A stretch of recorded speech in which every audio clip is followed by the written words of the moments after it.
Bonjour, bonjour à nous tous.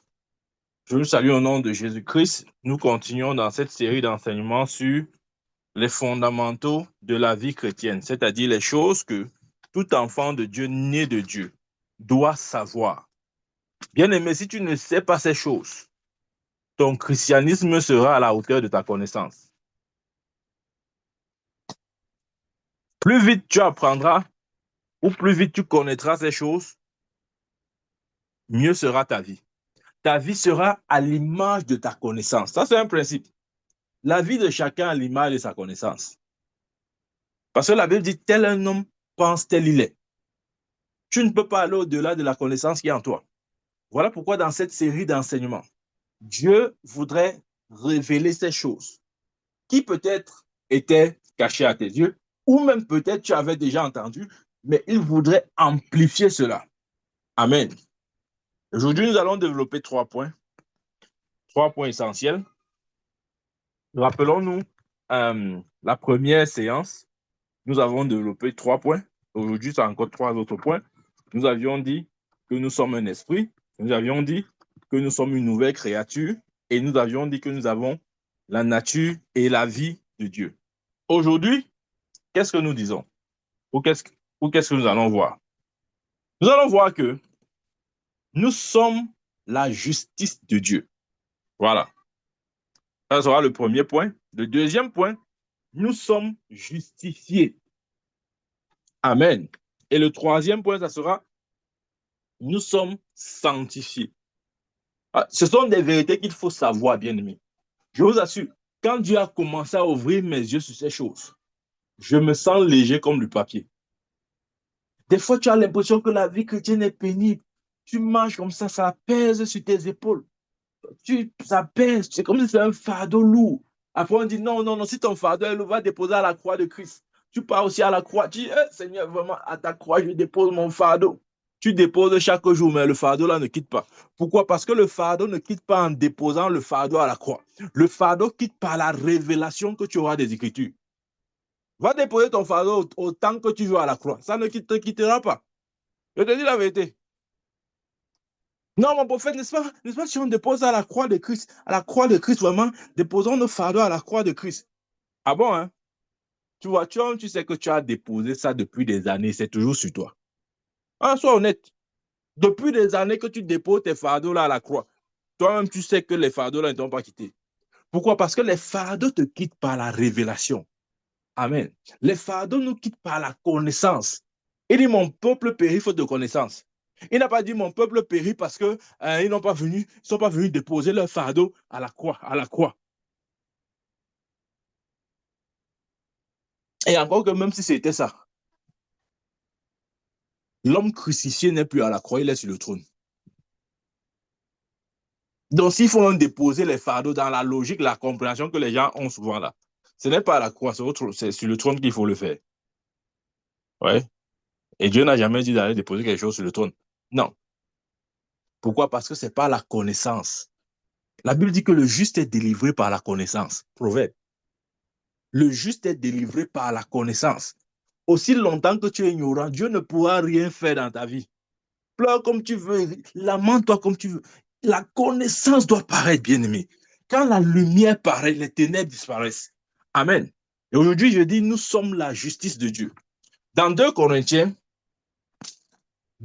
chapitre 5, verset 21.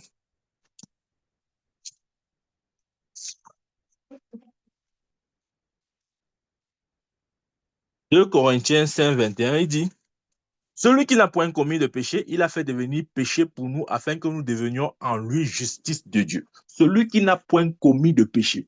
Là, on parle de Jésus. Jésus n'a point commis de péché, mais Dieu l'a fait devenir péché. Suivons bien. Dieu l'a fait devenir péché afin que nous soyons en lui justice de Dieu.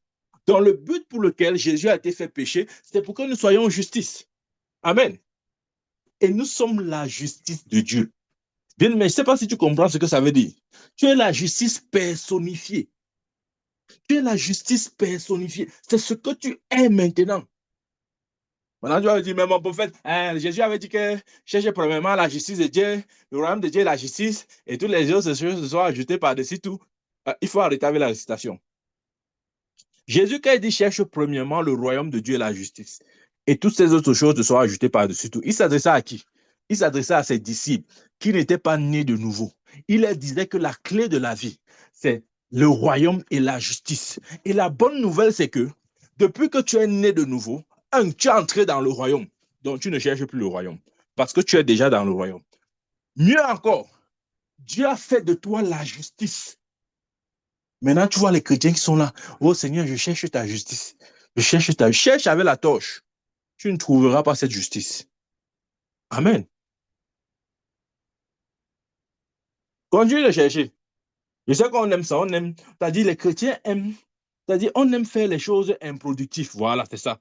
On aime ça. On aime faire les choses c'est-à-dire des choses qui nous font tourner en rond. On aime ça. On aime ça. Tu aimes quand on te dit qu'il faut chercher la justice. Tu vois là, alors tu fais 40 jours, 40 nuits. Mon frère, tu fais quoi? Regarde, je cherche la justice. Je cherche la justice. C'est-à-dire, si je trouve la justice là, vraiment les autres choses me seront ajoutées par-dessus tout. C'est ce que Jésus a dit. Il faut bien lire la Bible. Amen. Il dit, cherchez premièrement le royaume et la justice. Et les autres choses vous seront ajoutées par-dessus tout. Depuis que tu es né de nouveau, tu es citoyen du royaume. Tu ne cherches pas le royaume. Amen. Je vais vous donner un exemple. Actuellement, je suis au Canada, je ne peux pas chercher le Canada. Ça ne veut rien dire. Je ne peux pas dire que, OK, je cherche le Canada, je cherche le Canada. Je suis au Canada, mais dit que je cherche le Canada. C'est-à-dire ça démontre le degré de mon ignorance. En fait, on doit me fouetter même quand je dis ça. C'est-à-dire les chrétiens, ils sont en train de dire, je cherche le royaume. On doit les arrêter, les fouetter, comme Jésus avait fouetté les gens dans le temple. Parce qu'ils n'ont pas compris qu'ils sont citoyens du royaume. Ils n'ont pas compris qu'ils sont déjà dans le royaume. Tu cherches un royaume dans lequel tu appartiens déjà, où Dieu t'a établi citoyen, mais tu cherches. Après, tu vas dire que non, Jésus avait dit que. Tu dis que tu cherches la justice. Dieu a dit, a déclaré, tu aimes ma justice. Non, ça t'énerve, ça t'énerve. Tu n'aimes pas ça. Tu aimes seulement savoir que tu cherches la justice. Amen. Dieu a fait de Jésus le péché. Ça veut dire quoi? Ça veut dire que Jésus était le sacrifice pour le péché. Amen. Il a revêtu la nature que nous avions afin que nous obtenions la nature qu'il avait. Amen. Quelle est cette nature? C'est la nature de justice. Amen. Voilà pourquoi nous sommes la justice. En croyant en Jésus, nous revêtons la nature qu'il avait avant d'aller à la croix. Parce qu'il a pris notre place afin que nous prenions sa place. Nous sommes dans cette position-là où Dieu, lorsqu'il nous voit, il voit sa justice en nous. Amen. Et la conséquence d'être la justice de Dieu, parce qu'il faut comprendre les implications de chaque chose. Quand Dieu dit que nous sommes sa justice, ça veut dire quoi? Ok, je vais vous dire ce que ça veut dire. Ça veut dire que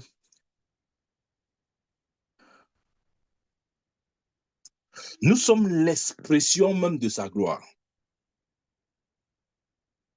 De la même manière que Jésus était l'expression visible du Dieu invisible, selon Colossiens. Lorsque Dieu fait de toi sa justice, tu es l'expression visible de sa gloire. Maintenant, si jusque-là, tu n'as pas compris ce que je veux dire par là, ça veut dire que Dieu nous capacite, Dieu nous rend, comment je vais dire ça? Dieu nous rend capables de nous tenir dans sa présence sans sentiment d'infériorité, de culpabilité ou même de peur. C'est ça l'implication d'être la justice. C'est que la présence de Dieu, comment je vais dire ça? Ce n'est pas ce que les gens disent souvent. Oh Seigneur, je ne suis pas digne de ta présence. Oh Seigneur, ne n'éloigne pas ta présence de moi. On se met à réciter les prières de David. Oh Seigneur, note pas ta présence en moi. Je veux ta présence. Je soupire après ta présence. Je cherche ta présence. Vous voyez, quand un chrétien commence à dire qu'il cherche la présence de Dieu, je vous dis, il n'a jamais su qu'il est la justice de Dieu. Amen. Parce que lorsque tu sais que tu es la justice de Dieu, tu arrêtes de chercher la présence.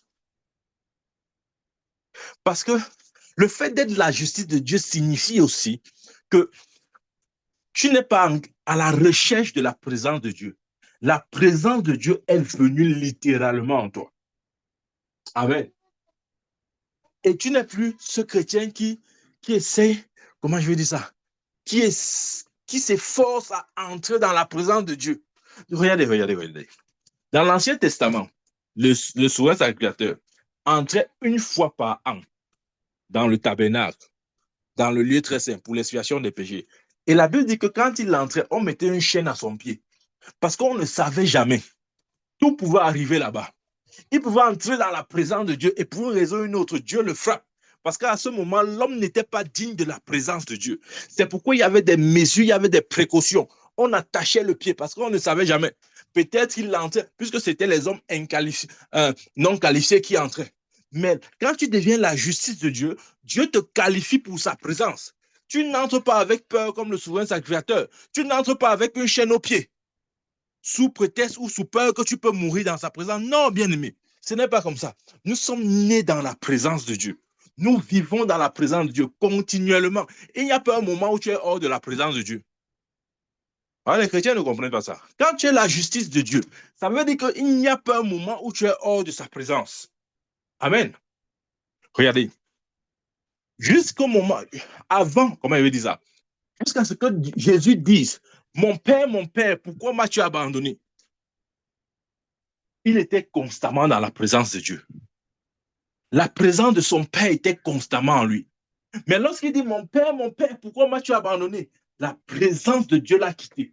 Maintenant, il y a des chrétiens qui pensent que c'est quand on part à l'église qu'on entre dans la présence de Dieu. Ça, c'est la religion. Je porte la présence de Dieu parce que je suis la justice.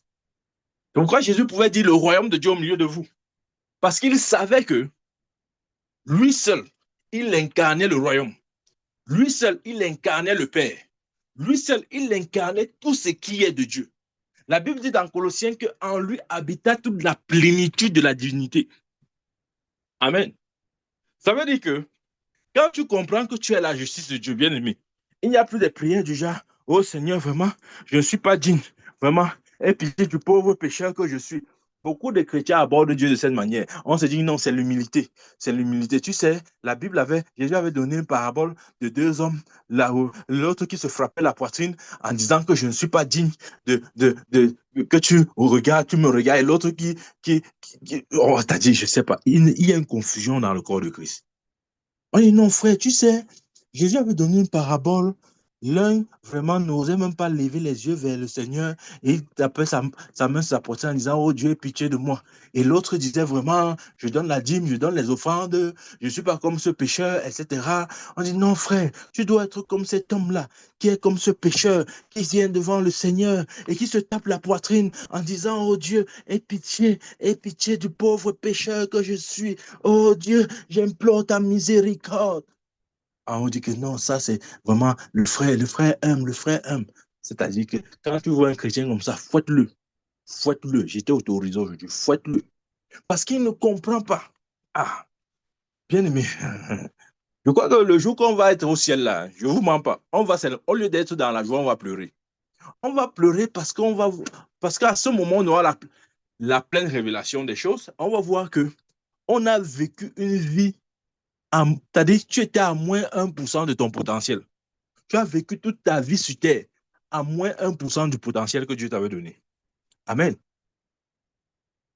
Non, non, non. Frère, tu sais, ces choses-là, il faut être humble. Vraiment. Hé, hé, hé. C'est quoi ça? C'est le christianisme là-bas? Non, non, non. Ça, c'est la religion, bien aimée. La Bible dit quoi? Approchons-nous de Dieu avec assurance. Il n'a pas dit approchons-nous de Dieu dans la peur. Approchons-nous de Dieu vraiment comme des petits pécheurs. Il dit approchons-nous du trône de grâce avec assurance. Bien, mais assurance ne veut pas dire peur. Assurance ne veut pas dire culpabilité. Mais tu vois, jusqu'à ce que tu saches que tu es la justice de Dieu, ces choses vont habiter en toi.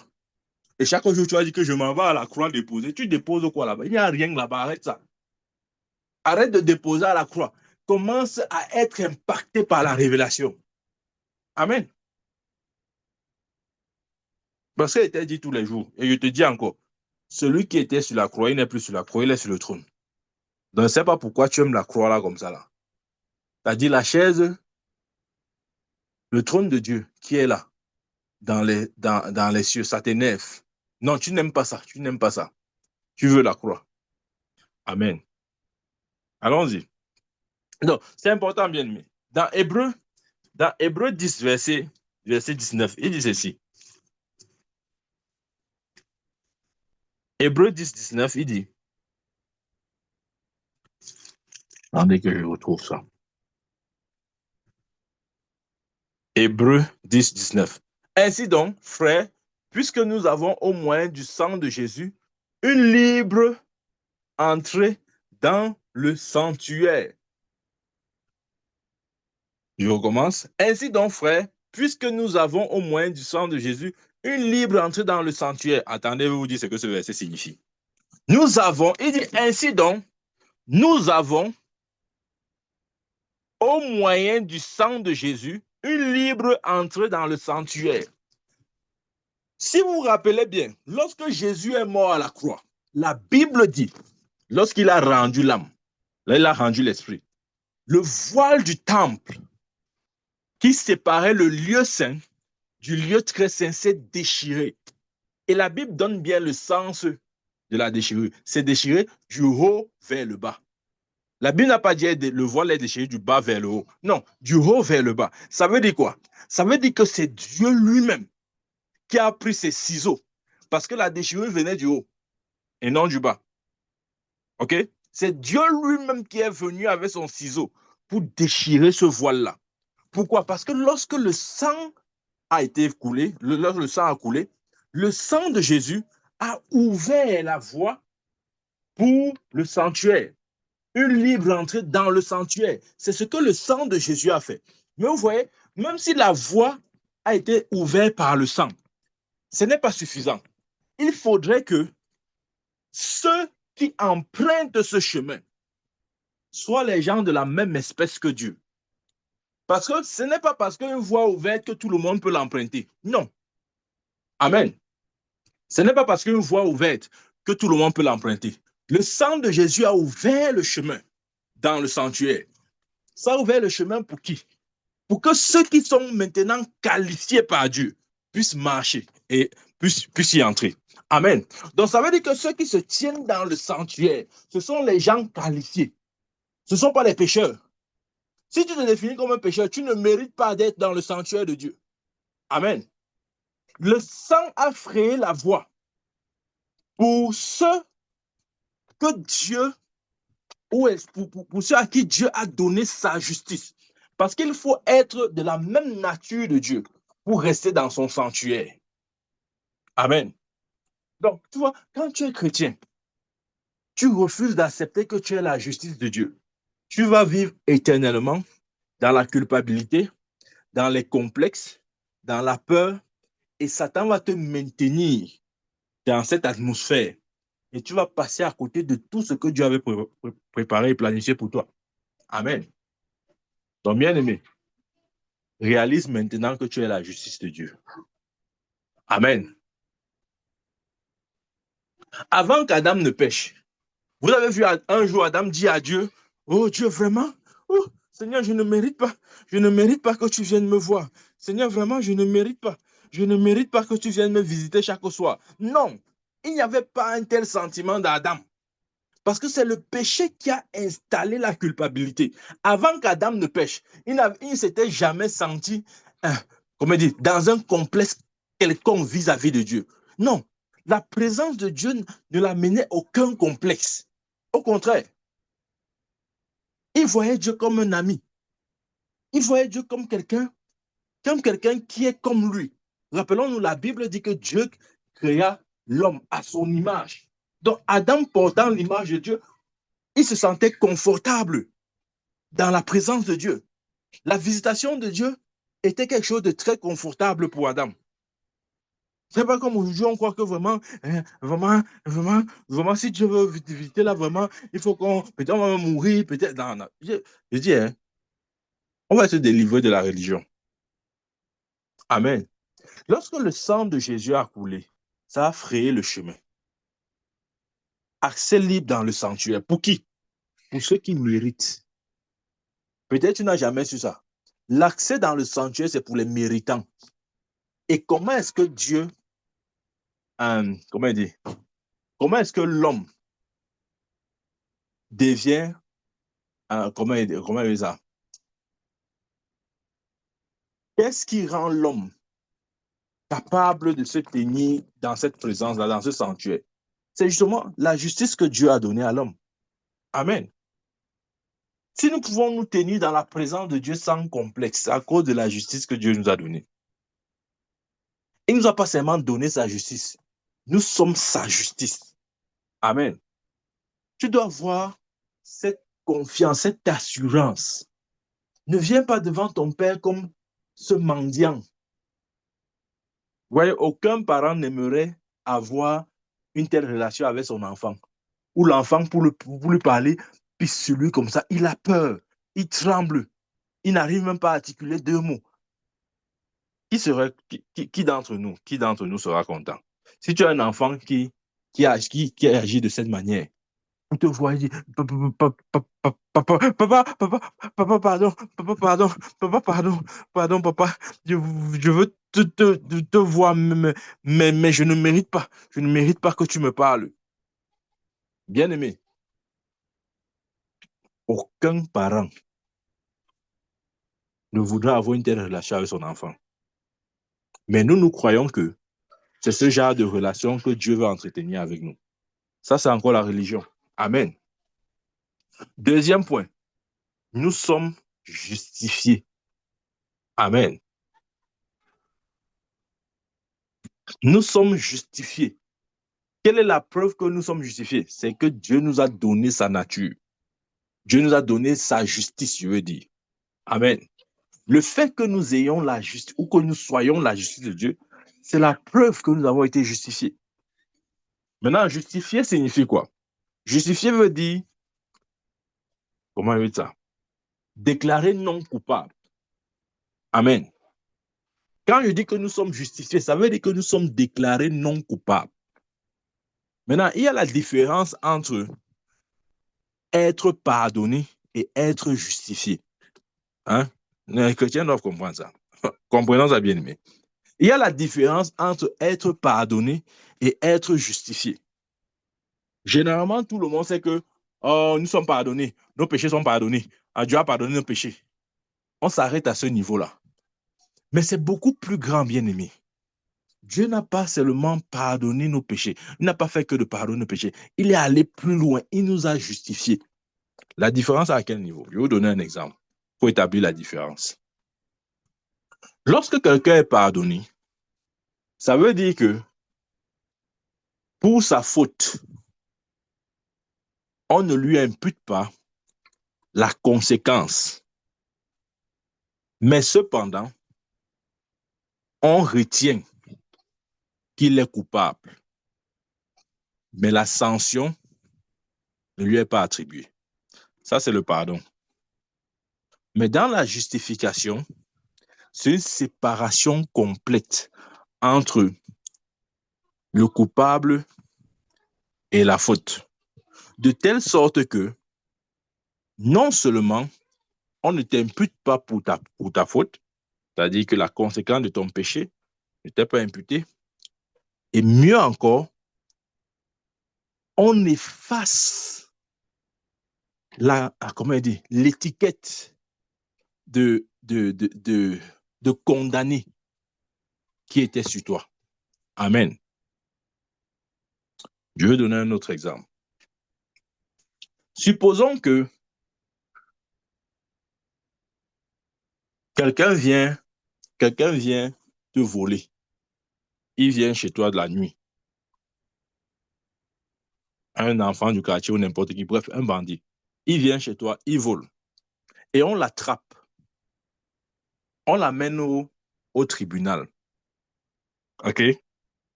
Quand on l'amène au tribunal, si quelqu'un, au tribunal, on juge, on voit qu'il est coupable, peut-être il doit te remettre, il doit reverser, il doit payer pour le tort commis. Peut-être la facture s'élève à 200 000. Si quelqu'un vient payer à sa place.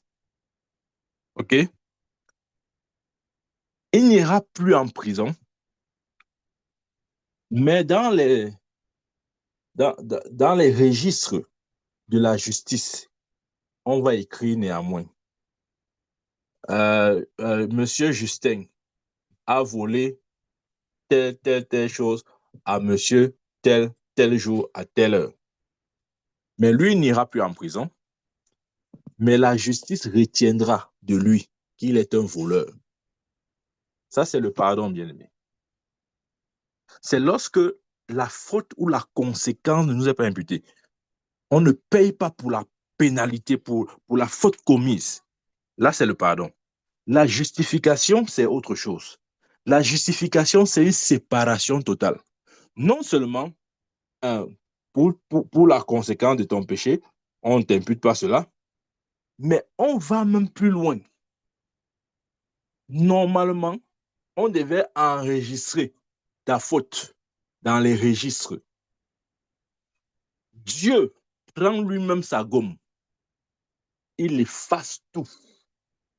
C'est-à-dire que quand tu vois dans les registres de Dieu, devant ton nom, ce n'est pas coupable, c'est non coupable. En d'autres termes, c'est justifié. Donc, quand Dieu te voit, il ne t'identifie pas par rapport à ton péché. Parce que, par rapport à ce péché, Jésus a payé à la croix, comme nous savons. Et mieux encore, Dieu a allé plus loin. Il n'a pas seulement réglé le problème du péché. Il a voulu nous donner beaucoup plus que le pardon. Il a voulu nous donner la justification. De sorte que, devant lui, il n'y ait aucune trace dans sa pensée de coupable lorsqu'il nous voit. Donc, bien aimé, je vais te dire, quand Dieu, la Bible dit que nous sommes justifiés, ça veut dire que quand Dieu nous voit, en fait, il nous déclare non coupables. C'est comme si tu n'as jamais commis quoi que ce soit depuis que tu es sorti du ventre de ta mère. C'est-à-dire, Dieu te voit comme ce nouveau-né qu'on vient juste d'accoucher. Ouais, le nouveau-né n'a rien fait de mal. On ne peut pas dire qu'il a fait tel péché ou tel autre péché. Parce qu'il n'y a aucun péché enregistré à son compte. C'est ça la justification. Il n'y a aucun péché qui a été enregistré avec notre nom dans les registres de Dieu. Dieu ne voit aucune trace du péché attaché à nous. Ça, c'est être justifié, bien-aimé. Amen. Parce que pour nos péchés, le châtiment est tombé sur Jésus, la Bible dit dans Isaïe. Mais vous voyez, ça accomplit le pardon. Par la mort de Christ, nous avons obtenu le pardon de nos péchés. Mais par sa résurrection, nous avons obtenu la justification. C'est pourquoi dans Romains 4, verset 25, il dit, il est mort pour nos péchés et ressuscité pour notre justification. Parce que la mort nous a accordé le pardon des péchés, mais la résurrection de Jésus nous donne la justification. Dieu nous déclare juste, ou Dieu nous a déclaré juste depuis le jour où Jésus est ressuscité. Amen.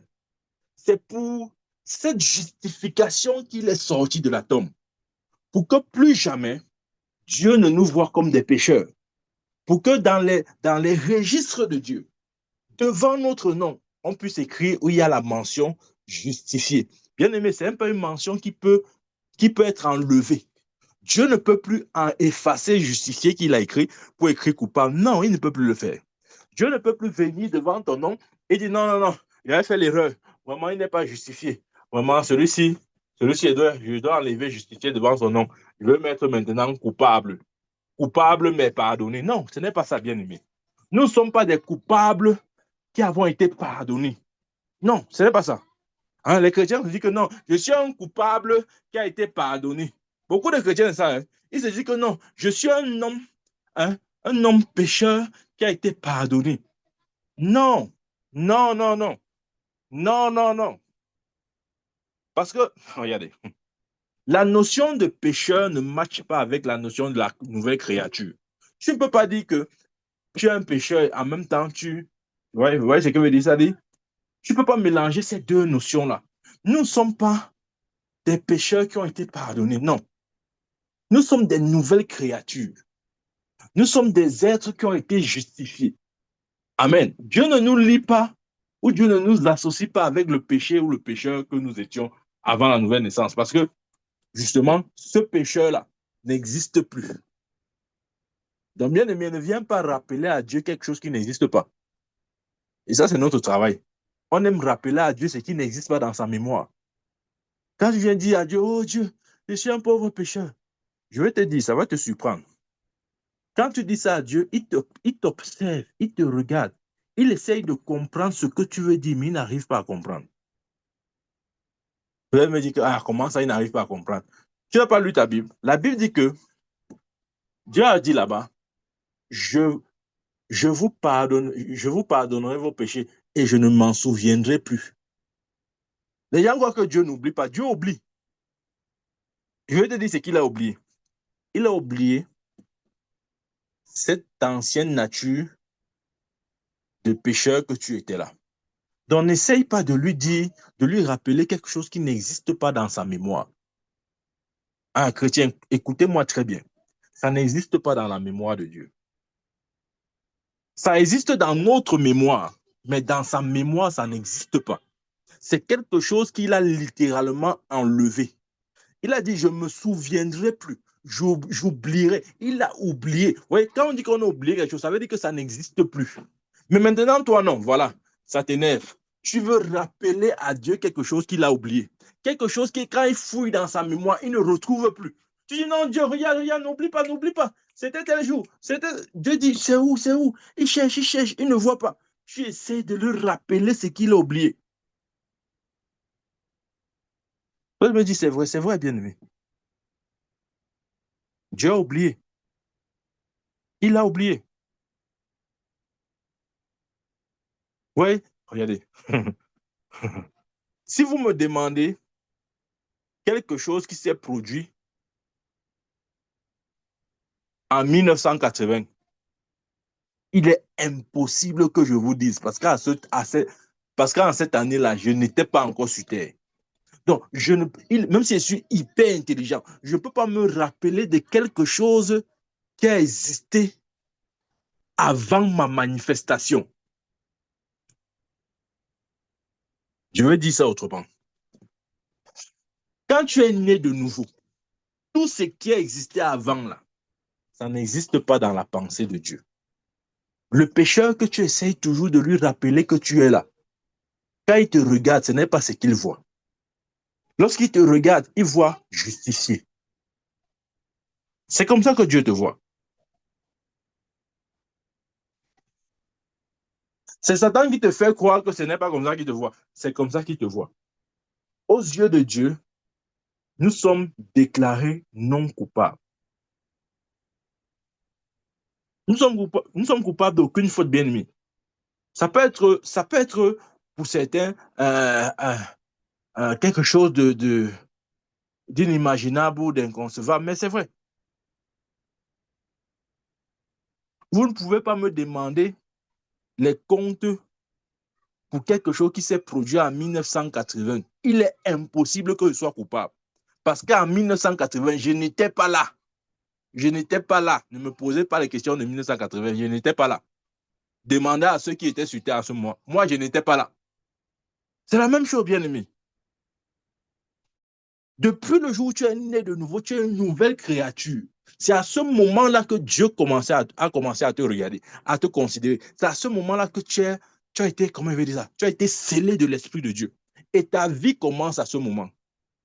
Et ce n'est pas une vie de pécheur, c'est une vie de juste. Parce que tu as reçu la justice de Dieu. Amen. Et enfin, nous sommes sanctifiés.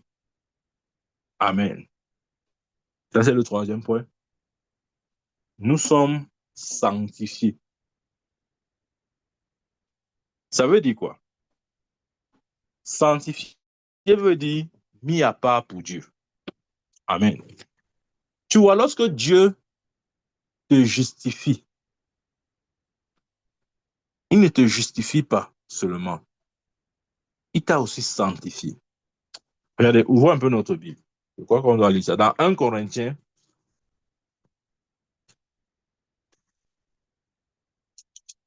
chapitre 6, verset 11.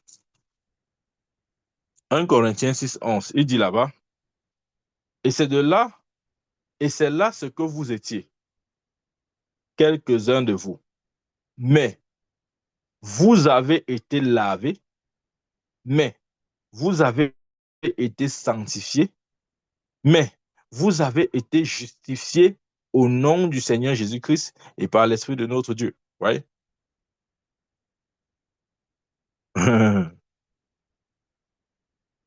Avant ça, regardez. Ça, c'est un verset qu'il faut comprendre aussi.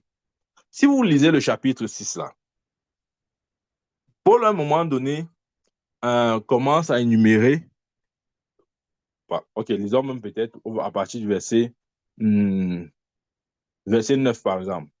Il dit, ne savez-vous pas que les injustes n'hériteront pas le royaume de Dieu?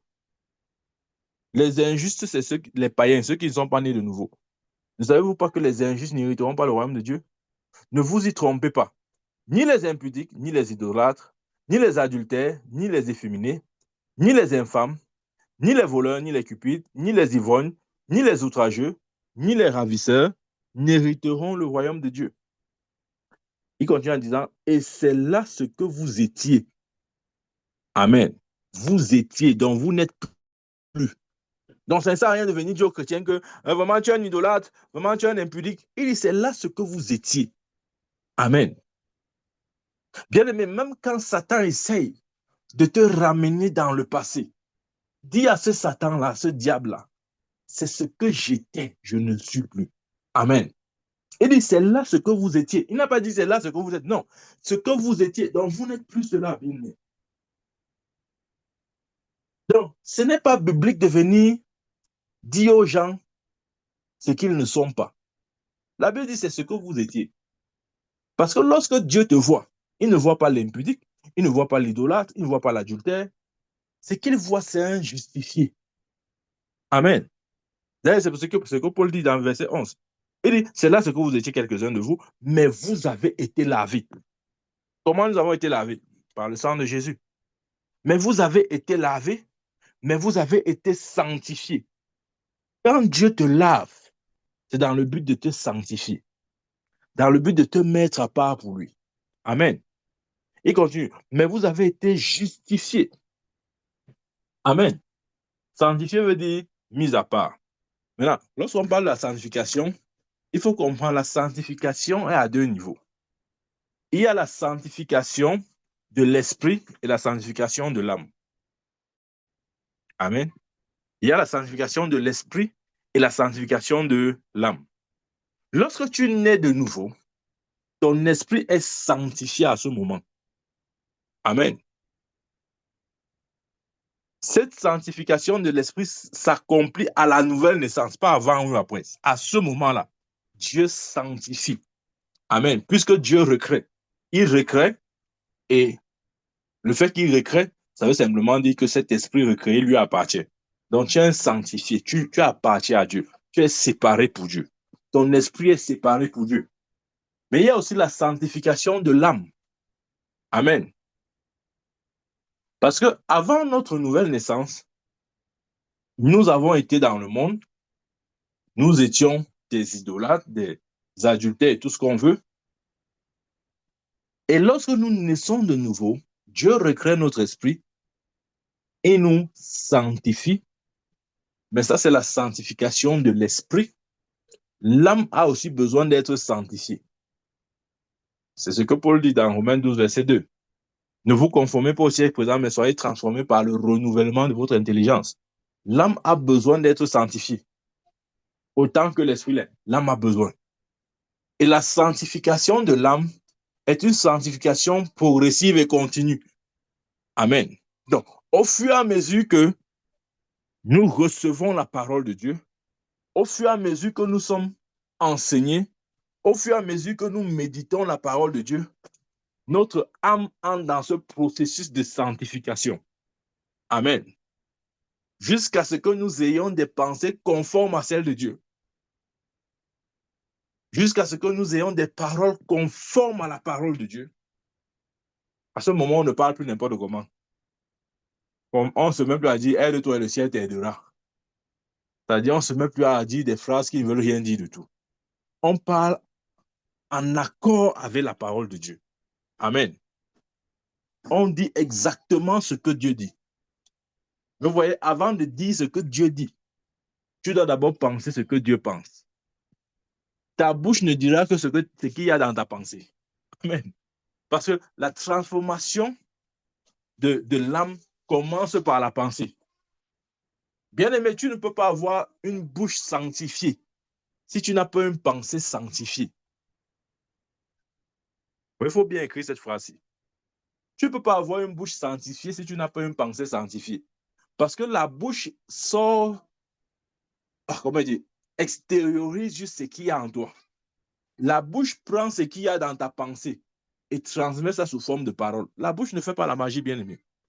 Si tes pensées ne sont pas sanctifiées, ta bouche ne sera pas sanctifiée. Amen. Donc, ça, c'est la sanctification de l'âme. Et nous avons besoin aussi de cette sanctification. Puisque l'esprit est déjà sanctifié, l'esprit appartient déjà à Dieu. Nous avons besoin de ça. Parce que plus nous laissons transformer ou sanctifier dans l'âme, plus nous aurons les pensées de Dieu. Et plus tu as les pensées de Dieu, plus tu as les paroles de Dieu. Amen. Si tu penses comme Dieu, tu vas parler comme Dieu. Amen. Donc, bien aimé, n'oublions pas. Les 3 points que nous avons vus aujourd'hui, c'est nous sommes la justice de Dieu. Premier point. Deuxième point, nous sommes justifiés. Et enfin, nous sommes sanctifiés. Que Dieu nous bénisse au nom de Jésus-Christ. Amen, amen, amen.